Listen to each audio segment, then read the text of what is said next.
Gente, que tempo incrível que nós tivemos aqui nessa Target. Me sinto honrado em fazer parte desse movimento já por 2 anos seguidos. A gente vem aqui compartilhar algo de Deus na Target, a gente encontra os amigos, a gente faz novos amigos, a gente é abençoado e a gente ouve palavras, somos ministrados, e isso é muito bom. E, enfim, espero que ano que vem mais pessoas estejam aqui, né? Anuncie esse evento. Gente, olha, ano passado foi incrível, vamos, né? Então ano que vem a gente quer ter o dobro de pessoas aqui, porque realmente é um evento que nos edifica demais. Então compartilhe.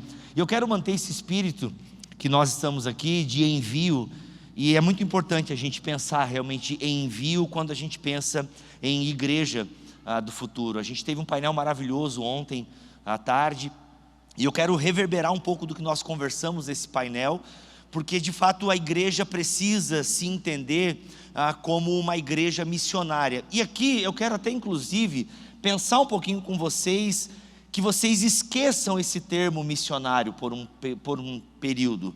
Porque quando nós falamos o termo missionário, a gente automaticamente já pensa em alguém que é chamado pela igreja local para ir para outra cidade, para ir para outro país, para ir para outro lugar. A gente entende o missionário como alguém que se locomove geograficamente. E isso é um problema, porque a palavra missionário, a palavra missão, ela é nova na história da igreja. Ela é nova, ela remonta ao século 17. Então se a palavra missão, missionário, remonta, né, nasce com as missões jesuítas dos católicos, se ela é uma palavra nova, bem, o que era antes então? Então, antes era discípulo, era simplesmente discípulo. Até mesmo a palavra evangélico, muito utilizado por nós e que nos diferencia, a palavra cristão é uma palavra nova dentro do próprio Novo Testamento. A própria palavra cristão é somente cunhada no livro de Atos, porque antes mesmo de serem chamados cristãos, eles eram reconhecidos como discípulos, eles eram reconhecidos como aqueles do caminho. O evangelho, inclusive, é reportado como o caminho. E isso deveria comunicar muito conosco, inclusive hoje, porque nós temos e estamos cercados de uma nuvem de testemunhas.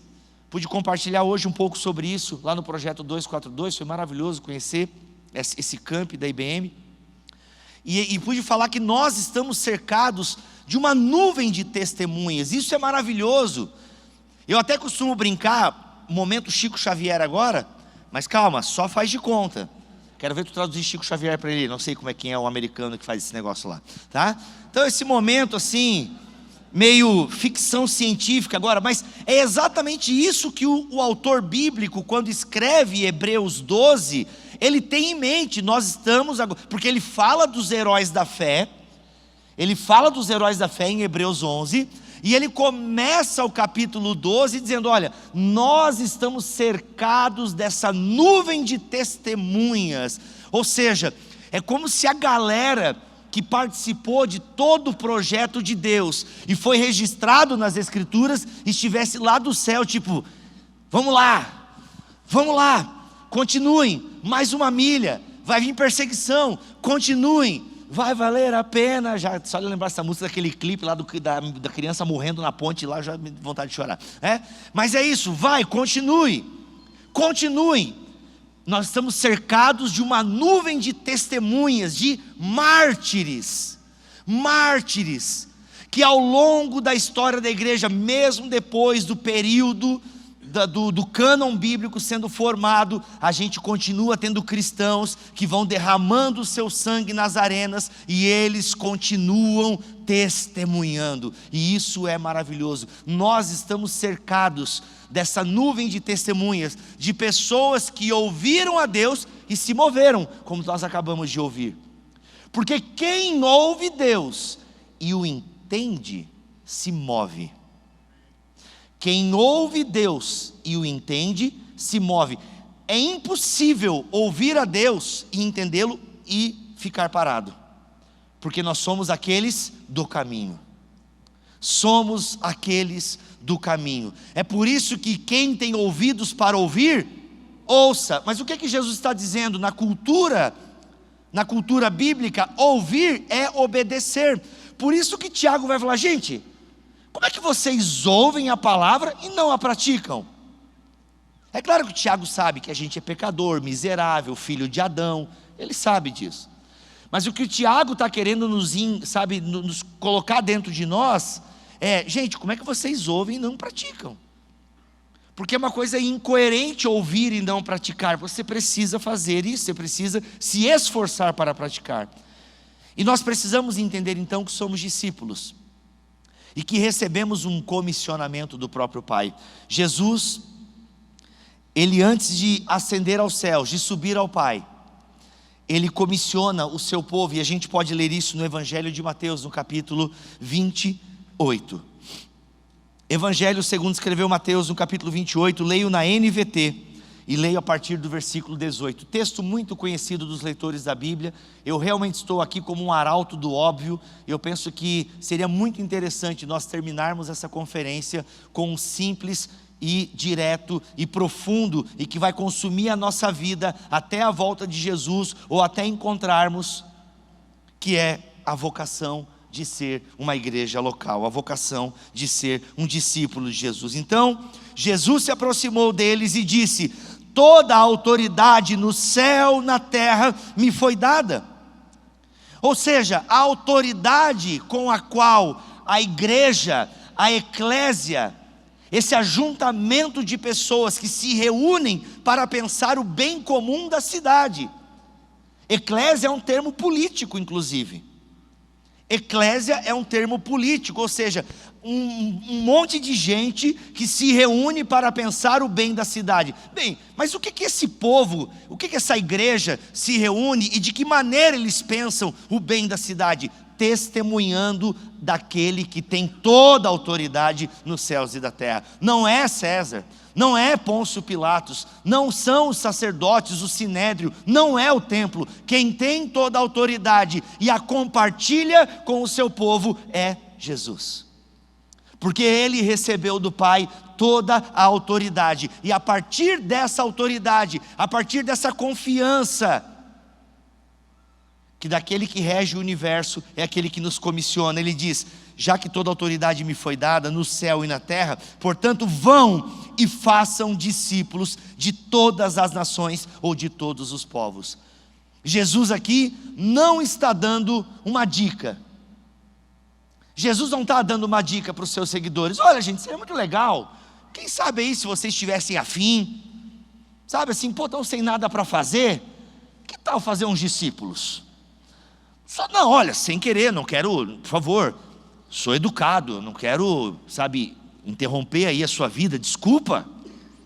É que tem gente que imagina Jesus muito acanhado.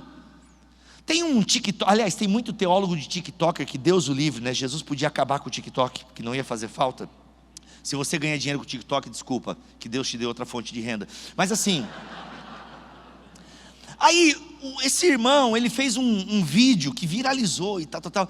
Aí ele fazia assim, o jovem acordando, e aí Jesus todo ansioso do lado dele, aí ele ignora Jesus. E a todo momento Jesus parece um cachorrinho abanando o rabo atrás do jovem para receber uma atenção dele. Que isso, gente? Que Deus é esse que está... Deus não é carente, gente. Deus não é... Quem é carente é nós, que temos rede social e pagamos terapeuta. A gente que é carente. Jesus não é carente. Levantou, não deu bom dia para Jesus, o problema é teu. Aí tem gente que imagina um Jesus muito assim, tipo, sabe, muito educado.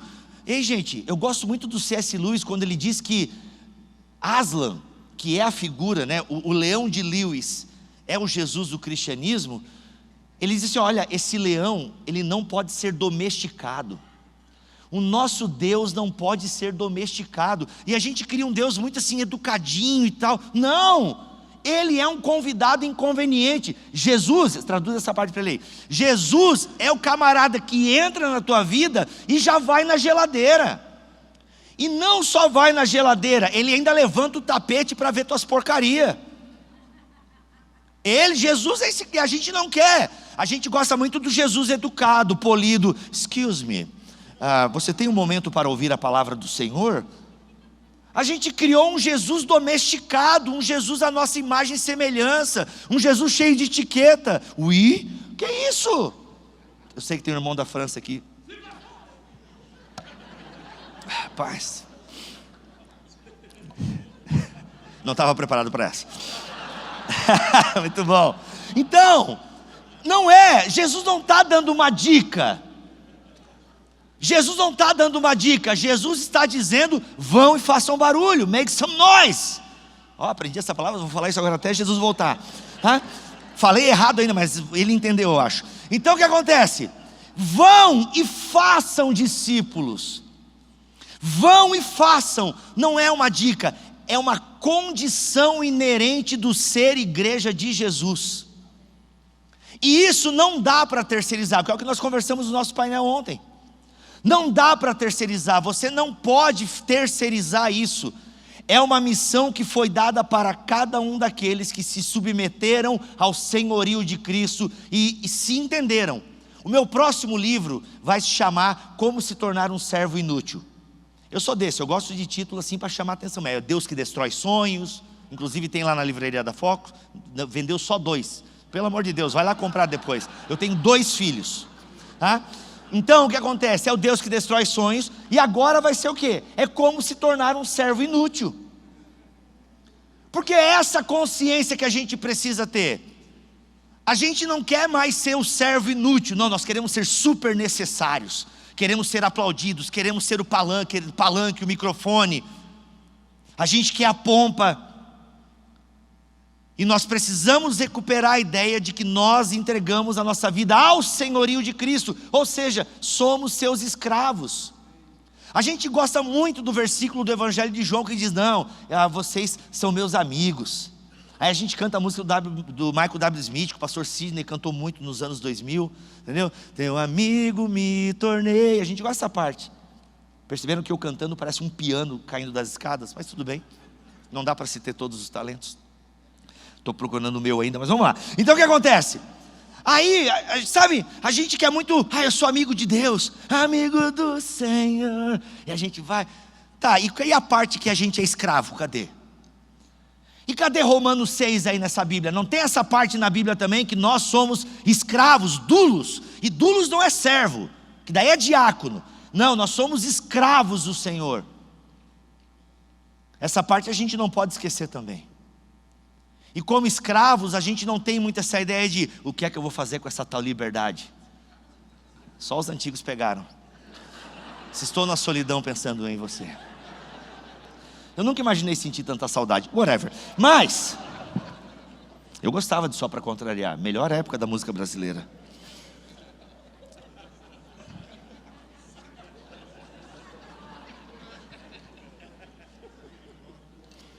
A gente precisa recuperar essa consciência de que não é uma sugestão, mas é uma obrigação de quem se submete ao senhorio de Cristo.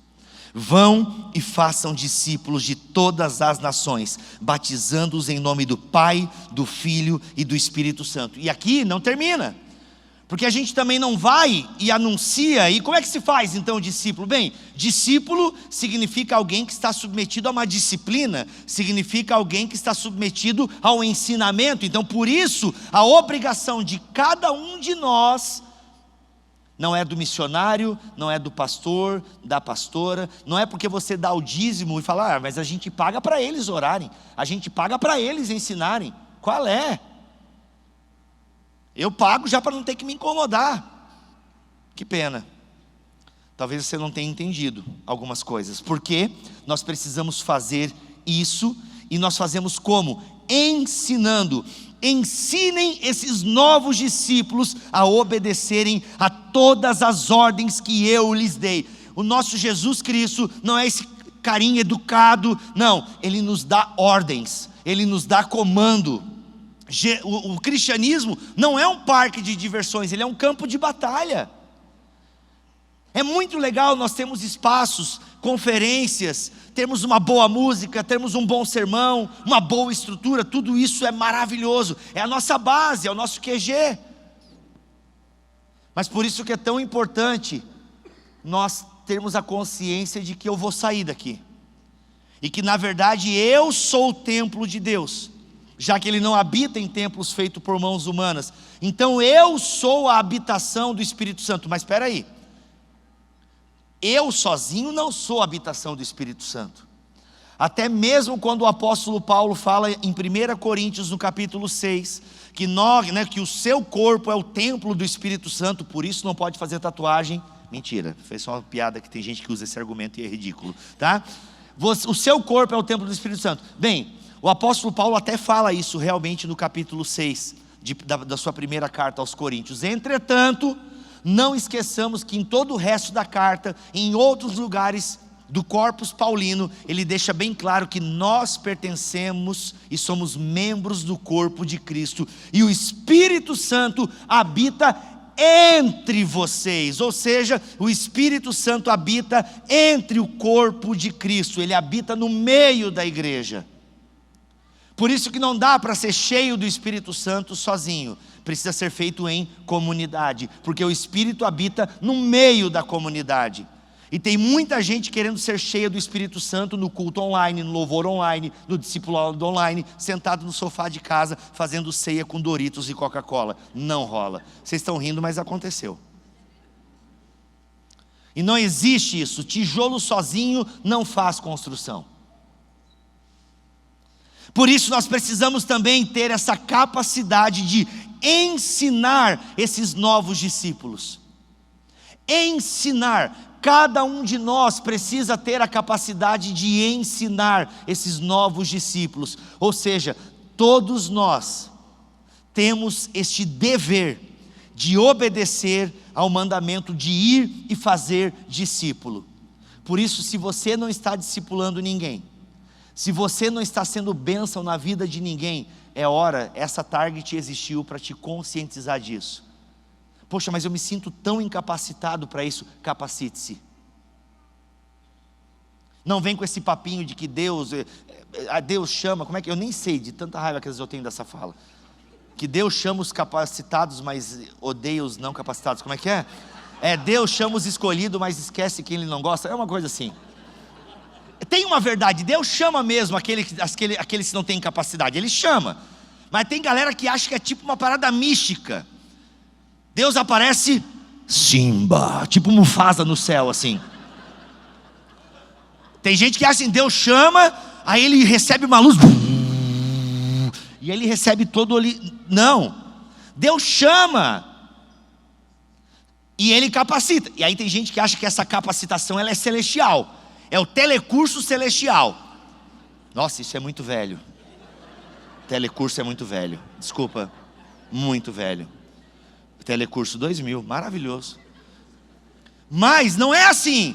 Ele chama os que não têm capacidade e Ele os capacita por meio da igreja local. Tem que estudar.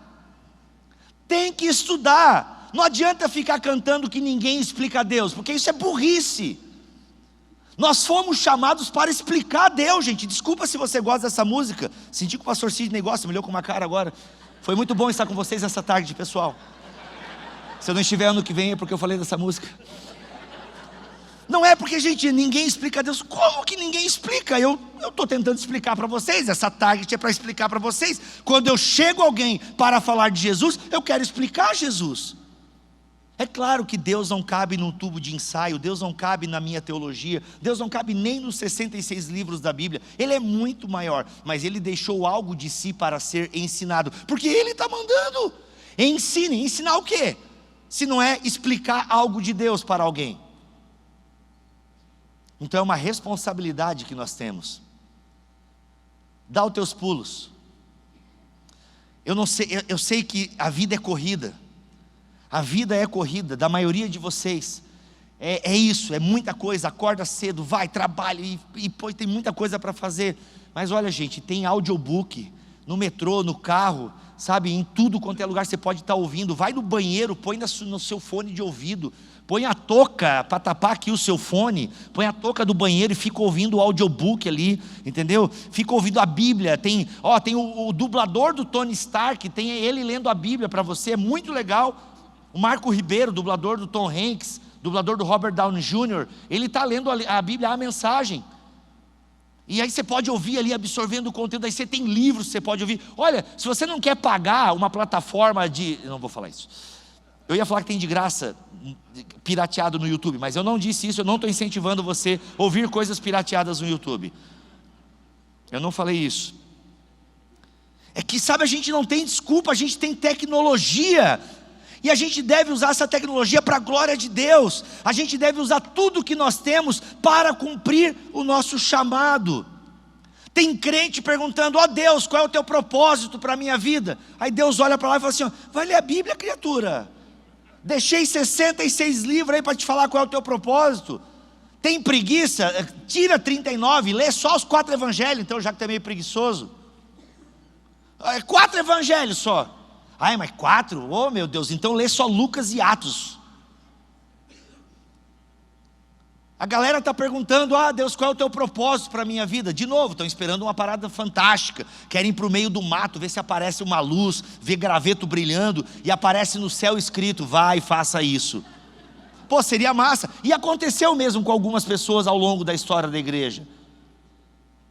Mas é coisa excepcional. É quando Deus fala assim: meu, vou dar uma experiência louca para aquele cara, ou alguma mulher. E ele faz, ele é Deus. Mas com 98% dos crentes leu a Bíblia, compreendeu, vamos lá fazer. É obedecer. O pessoal me pergunta: cara, como é que foi criar o Bibotalk? E aí o que aconteceu? Eu falei: mano, eu fui expulso da rádio. É isso. Sem graça, né, velho? Eu queria ter uma história legal, não, porque eu estava orando debaixo de uma oliveira, entendeu? Eu estava numa macieira, caiu uma maçã na minha cabeça. Eu queria ter uma história legal para contar. Não, cara, eu gosto de falar. Me tiraram da rádio, eu comecei o podcast. É isso. Não está entendendo? Mas a gente quer ter uma história legal para contar. O meu testemunho: pô, eu não sou ex-nada, velho. Eu era um jovem de 17 anos que queria Jesus, ouvia a Legião Urbana e queria Jesus. E fui para a igreja, aceitei Jesus e estou aí até hoje. Sabe, eu acho legal o testemunho de alguém, pá, é legal. Mas às vezes vai ser comum. E a gente é chamado para ser inútil. Queria chamar a banda para cantar aquela música: inúteis, a gente somos. Seria genial. Mas eu não lembro o resto da letra, então me perdoe se tem alguma coisa muito horrível nessa canção, porque eu só lembro dessa parte. Mas nós precisamos ensinar. E aí, como um bom ex-assembleiano e pentecostal, eu te pergunto: tem óleo nessa botija? Ei! Tem óleo aí? A palavra de Deus habita ricamente em você, como Paulo fala aos Colossenses.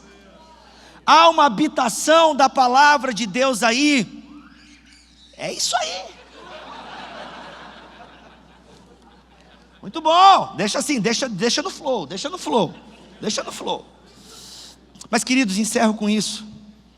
Encerro dizendo que nós precisamos ser essa habitação do Espírito Santo, enquanto comunidade, cheios do Espírito Santo, preocupados em aprender sobre a palavra de Deus, preocupados em ter realmente esse fogo cerrado em meu peito, ter essa vontade, porque eu não posso deixar de falar daquilo que vi e ouvi. Eu preciso comunicar, por quê? Porque eu fui chamado para isso. Glória a Deus pelos missionários e missionárias que se locomoveram e se locomovem pelo mundo, alcançando vários povos, várias tribos, várias nações, indo em lugares difíceis, indo em lugares onde o cristianismo é só uma lembrança, uma memória. Glória a Deus. Os irmãos na Europa, glória a Deus. Muitos desafios. É o desafio da intelectualidade num lugar, é o desafio da fome no outro, e assim a igreja está vibrante, espalhada pelo mundo, cumprindo a sua vocação. Mas não dá para todo mundo viajar, não dá para todo mundo ser missionário transcultural ou intercultural, não. Agora o que dá para fazer é todo mundo ser discípulo, e se é discípulo, está discipulando alguém, porque é o que Jesus pediu da sua igreja. Que o Senhor nos ajude, que a gente receba esse envio. E é muito interessante, gente, porque, e aqui eu não estou criticando, por favor, é só uma constatação para a gente pensar. Mas quando a gente vai ordenar um pastor, ou quando a gente vai enviar um missionário, percebam, tem o culto do envio. E é maravilhoso, tem que ter mesmo o culto do envio, né? Quando a gente vai enviar esse missionário, essa missionária, quando a gente faz o culto do envio para um pastor da nossa comunidade, que está indo para outra comunidade, isso é maravilhoso, mas nós precisamos encarar cada culto e cada resposta à palavra de Deus a um envio. A gente precisa encarar cada mensagem que ouvimos como Deus dizendo: vão. Enquanto vocês estão indo, preguem a toda criatura. Precisamos encarar isso com uma seriedade, que nós ouvimos a palavra de Deus, não para sermos cheios de conhecimento, mas sim para sermos cheios de responsabilidade, porque a partir do momento que chamamos Deus de Pai, reconhecemos que somos os seus filhos, e Deus não tem filho que não seja missionário. Porque o filho unigênito foi o primeiro missionário. E Paulo vai falar aos filipenses: tenham a mesma atitude de Cristo. Ou seja, obedeceu o Pai. E até a morte, e morte de cruz. Junto com a filiação vem a responsabilidade. Junto com a filiação vem a missão. Vamos repetir? Junto com a filiação... ficou claro, né? É igual o irmão pregando sobre Ingadara. Aí o pessoal, de Gadara, não sei o que. Eu vou falar, vocês repetem o que eu falar, tá bom? Junto com a filiação vem a missão. Eu sou o missionário. Em nome de Jesus. Amém. Amém. Que Deus abençoe todos vocês, para a glória do seu povo.